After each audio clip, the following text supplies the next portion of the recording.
આ સાથે સમાચાર સામે આવી રહ્યા છે, જેમાં અરવલ્લી યાત્રાધામ શામળાજી ખાતે પણ દેશભક્તિના રંગે રંગાયું હોય તેવા દ્રશ્યો જોવા મળ્યા છે, જેમાં શામળિયાના મંદિરમાં તિરંગા દ્વારા શણગાર કરવામાં આવ્યો છે। શામળિયાને તિરંગાનો શણગાર કરવામાં આવ્યો। ભગવાનની મૂર્તિની આસપાસ તિરંગાનો શણગાર કરવામાં આવ્યો છે।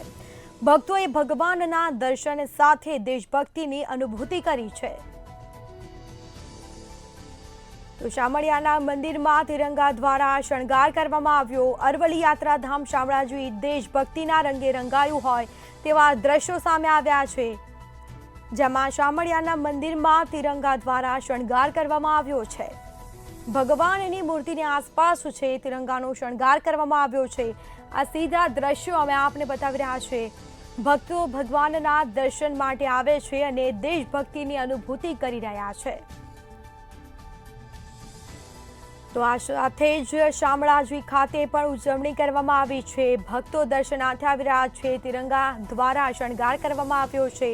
ભગવાનની મૂર્તિની આસપાસ તિરંગાનો શણગાર કરવામાં આવ્યો છે।